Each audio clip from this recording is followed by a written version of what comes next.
Welcome, ladies. I'm going to make sure we are live in the group. Make sure that it is showing up as it should. Okay, looks like we are live. Awesome. Welcome. This is episode 13 of Free Live Business Coaching.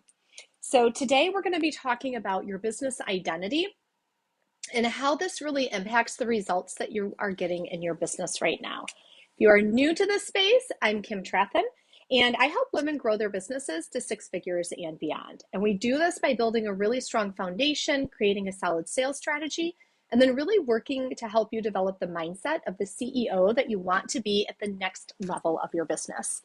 If you've been curious about coaching together, just go out to my website, kimthebusinesscoach.com, and you can schedule a free call where we will hop on, talk about what's going on in your business right now, what you want it to look like, and what it would look like to coach together. So let's get started with today's Free Live Business Coaching.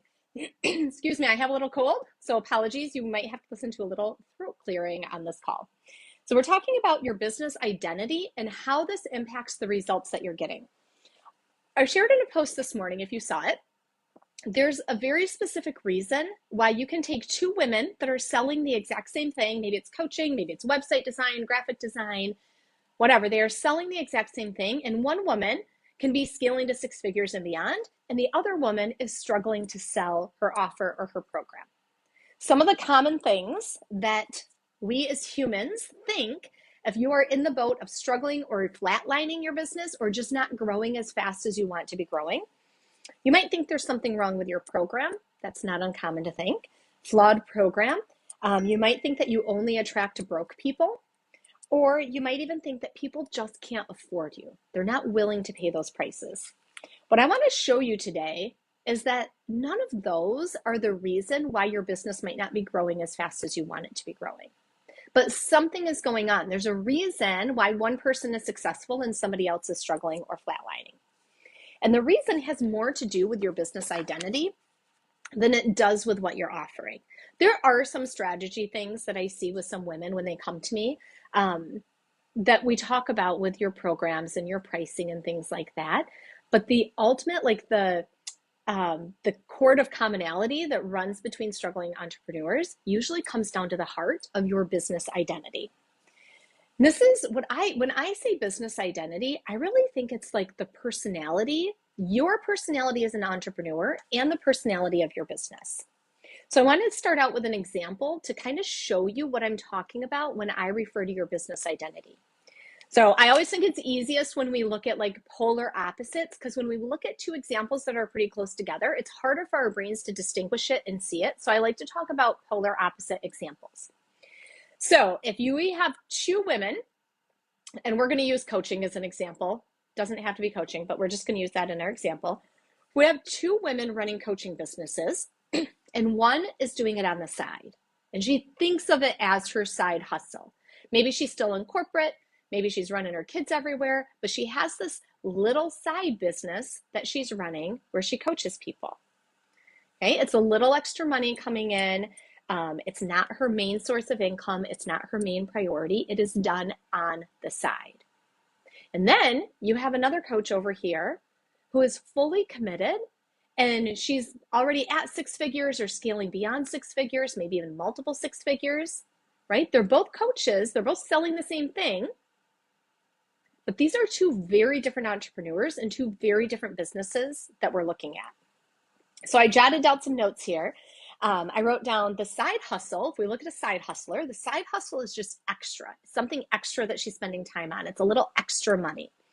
It's not her priority. She squeezes it into her day as she has time, right? Because it's not a priority. She squeezes it into her day as she has time. She actually hopes it doesn't take a lot of time because it's just this extra thing on the side. It's not supporting her life financially. She might be making some money at it, but it's not the main source of support in her life.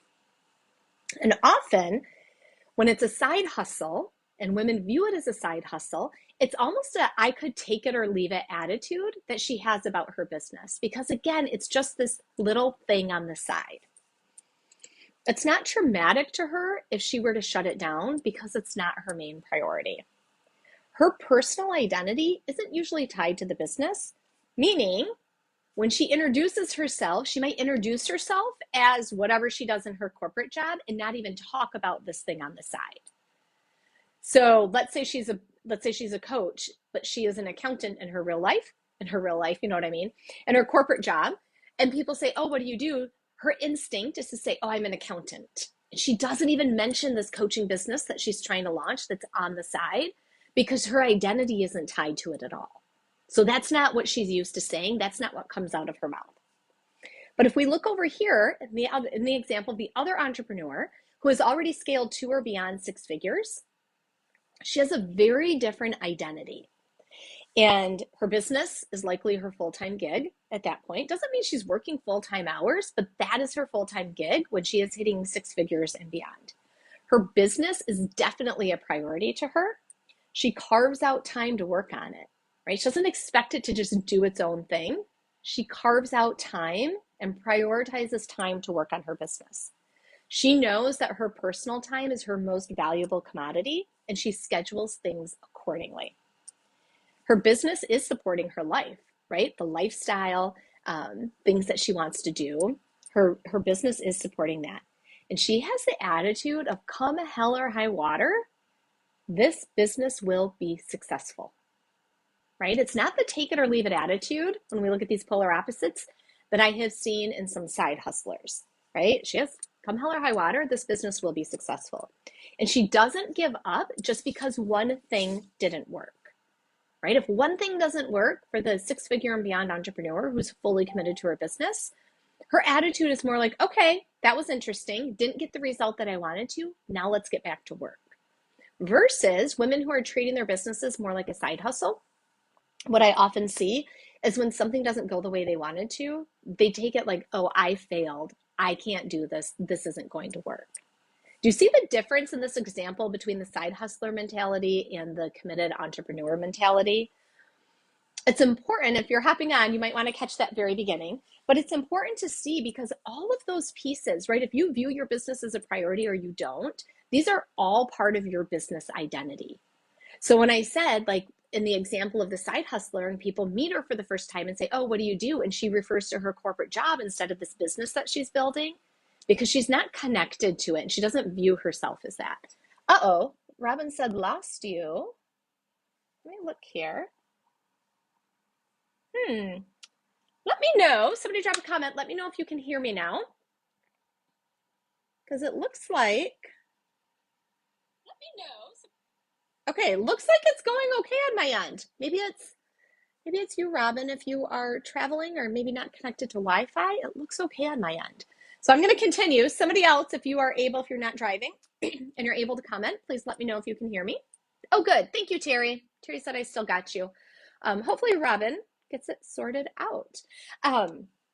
Okay, so if you see the difference in that, right? The side hustler doesn't even introduce herself as that entrepreneur because she's not seeing herself in that way. And every aspect of who you are as an entrepreneur is part of your business identity. Let that sink in for a minute. Every aspect of who you are as an entrepreneur is part of your business identity. Hi, Karina. Because, and here's why it impacts your results. Because everything that you think, do, or say is what creates the results you have around you. And that's true in your life and your business, right? This is one of the reasons why, and I like to mention this disclaimer because I've seen some people say, yeah, but bad things do happen. Bad things do happen, okay? And it doesn't mean that you brought on anything that happened to you. If somebody attacked you or there was violence or you were abused, you didn't do anything to ask for that, okay? Because you can't control what other people do, and that's what somebody else did to you. But when you're looking at, gosh, my business is successful or my business isn't successful or it's not where I want it to be, it's flatlined, it's not growing as fast as I want it to grow, everything that you think, do, and say is creating that result in your business right now. And the beauty and the power when you see that is that you have complete control over changing it. So if you're not getting the results you want right now, we're going to talk today how to dive into this a little bit deeper. You have complete control to change it. That is the real power, I think, with understanding how much control you have over the results you're creating, is that you can always create new results. right? It can be like, oh, wow, okay, I see what's happening here. I see how I'm getting this result here. So now I'm going to focus this over here. So when somebody, in this example with the side hustler versus the successful six-figure entrepreneur, when someone thinks, I jotted these down too, when someone thinks of their business as a side hustle, I'll hear some common things from them. I'll hear that she'll tell me that she's afraid to invest in her business because it might not work, or her business will sit for weeks at a time without having any time, love, or attention from her. There will be no movement inside of her business because she's not doing anything to create that movement. But mind you, oftentimes with the side hustler, she has binge watched the entire, I don't know, Ted Lasso. I see everybody's watching that. I haven't checked it out yet, right? She's making time to do all the girls' nights, all the shopping, binge watching the shows on Netflix. Like, it's not that she doesn't have time, but she's not prioritizing the business growth. Okay, and that's a really big difference. Versus, so the side hustler, right? If you're not prioritizing it, you're just spending your time watching Netflix, you don't talk about it, you don't tell people about it. She gets mediocre results that match her mediocre commitment. And again, it's all within our control, how we spend our time and what we do. That's one of the most beautiful things about it. But she's getting these mediocre results, and that's often when women feel frustrated, right? Because even if she's not prioritizing the time, she feels like she's busy all the time because she's constantly filling her calendar. It's just not, the business isn't taking a priority. Versus the six-figure entrepreneur is making very different decisions inside of her business and in her everyday life. Okay, she's investing in the help that she needs. She's expanding, growing, trying new things. And her time is always carved out for her business. It's not a negotiable thing. It's just like, yes, here's my responsibility to my business, and here's what I need to get done. It's carved out, it's counted for. She sees the bigger picture, and she knows what she's growing and sets a clear strategy to get there. So it's not just wake up one day and be like, oh, what do I feel like doing today? Okay, that's not much of a strategy, and it's really hard to grow when you don't know what the plan is to get there. Okay, so she has a really clear strategy in mind for how she's going to hit that next level of success in her business.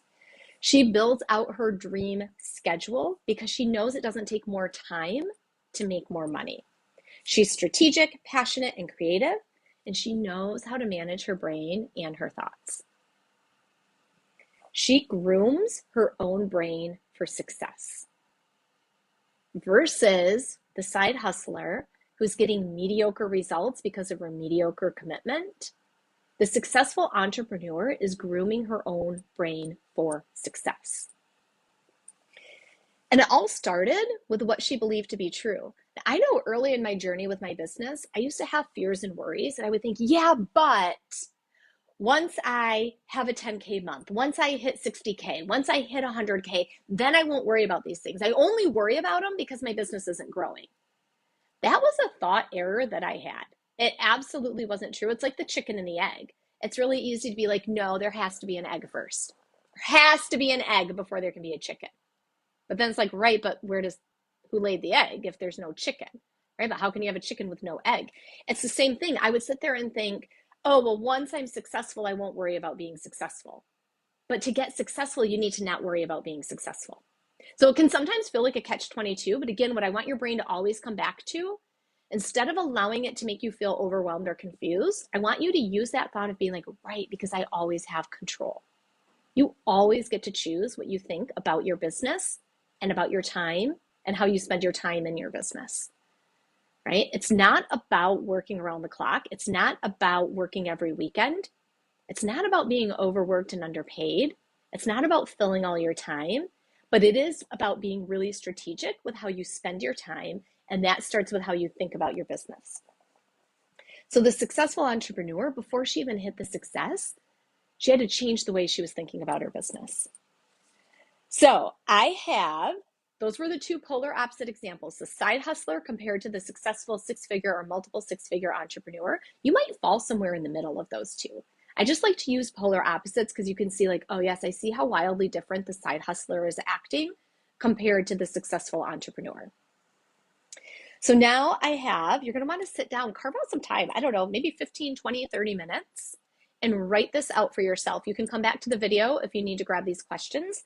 What I want to share with you, I came up with 7 questions that you can ask yourself that will help you really peel back, open up, and see what your current business identity is. Okay, for example, if you were to say, oh, well, I could never sell high ticket. Why?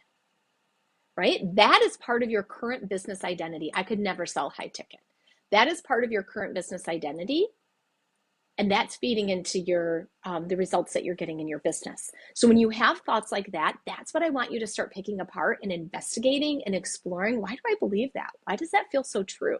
Is it actually true? Other people sell high ticket, right? And exploring those. So I have 7 questions for you to explore inside of your business to help you understand, like, where is your current business identity and where are the areas that will be the most beneficial for you to shift to get that movement in your business, start getting that momentum and get your business to that next income level that you want to get it to. Or if you're making the money you want to make, but you are working around the clock, these same questions can be used to help you see where you need to reorganize to get your time back. Okay, so it can be used at different levels of business. Number 1, ask yourself, how do I feel about raising my prices? How do I feel about raising my prices? This can be really telling for kind of where your capacity or your threshold is when it comes to an exchange of money for what you're offering. Because it is easier to scale a business faster when you're selling higher ticket, right? If you want to make $100,000 a year and you're selling $5,000 packages, you need 20 clients a year compared to if you're selling $100 packages, right? You need so many more clients when your prices are lower. So ask yourself, how do I feel about raising my prices? And let it journal about it. Just let the pen go, or type if you're typing, and let everything come up, the good, the bad, the ugly, the positive, the negative, the neutral. Just let it all come out so that you can see all your thoughts around it. I want you to do that with each one of these questions. How do you feel about raising your prices? Next question, how do I feel about hiring employees? Now, if you're not at a place where you're thinking about hiring employees, I don't think I listed this out separately. You could ask the question, how do I feel about hiring support, right? Maybe it looks like taking on a VA at first. But I've started to explore in my brain what I think about hiring employees, and I was able to uncover that I had a lot of not helpful thoughts when it came to thinking about hiring employees. That felt really scary. Okay, so ask yourself that. Let yourself uncover where these fears are that you have around it. Number 3, how do I feel about investing in my business? I truly do. I always invest in myself. I'm always working with a coach because I see the power in it at every level of business, right? Even my mentors that are hitting 7 figures have mentors. Okay, if you are really resistant to investing in your business, and that might look like investing in a VA, it might look like hiring a coach, it might look like hiring an accountant or a bookkeeper or a lawyer. It might look like investing in the software systems that you really need, right? There's so many different ways that we invest in our business. But if you're really resistant to investing in your business, that says something, okay? And that's what you want to uncover. So we had, how do you feel about raising your prices? How do you feel about hiring employees? How do you feel about investing in your business? How do you feel, question number 4, how do you feel about pitching your program or your offer, right? Whatever you are selling. How do you feel when it actually comes to pitching it and selling it? It can be so telling. Let's see, number 5 we are at. How do you feel when you talk about your business? It's so funny. I was just sharing on one of my client calls this morning.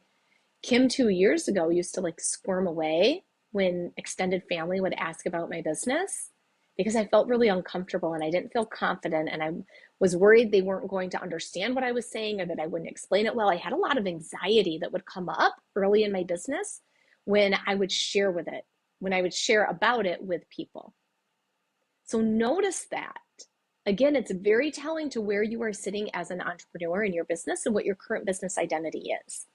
My business identity back at that time was not confident.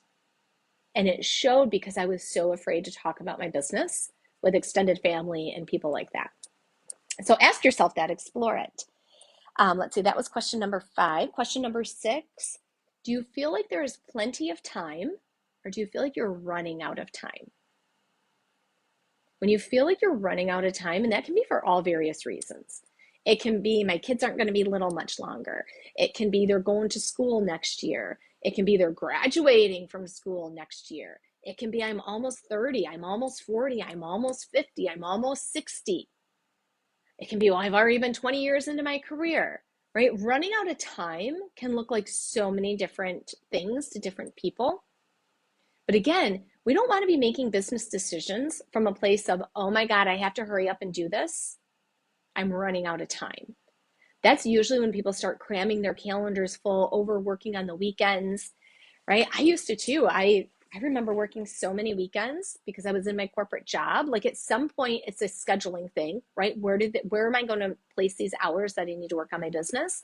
But what I've seen time and time again with women is that they are cramming their calendars full.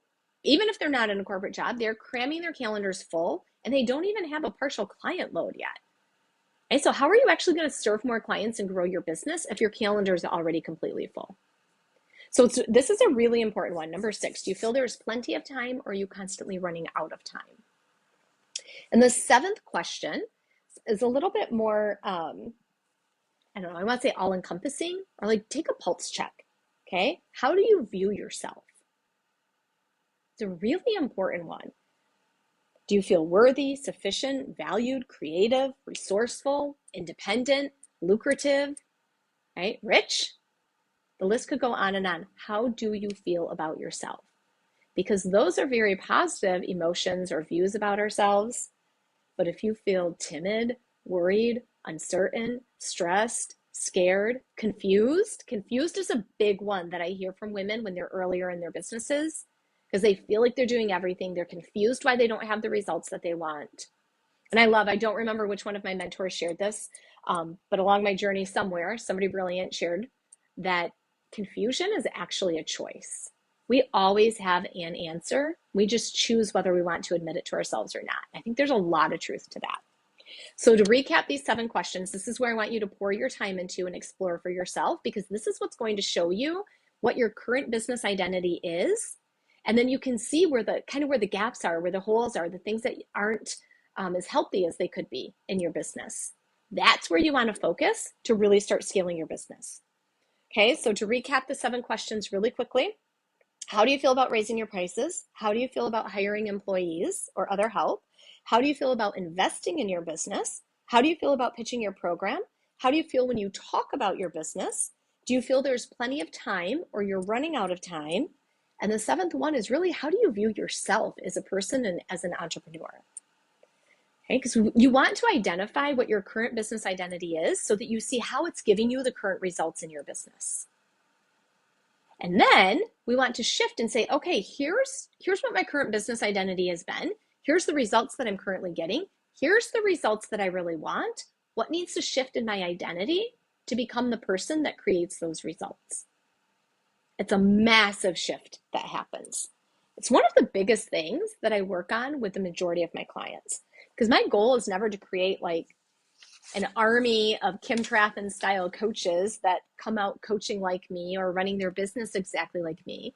My goal is to create the next generation of female thought leaders within their industries. And that's why I don't just work with coaches either. I work with women in all different industries. And bottom line, no matter how far or how short you are into your business growth, it's important that you start setting that foundation today so that you build the business of your dreams, right? Not just the same business that your mentor has, but the business of your dreams. And that always requires becoming the person that you see yourself being of running that business. And that's the work that you can do right now.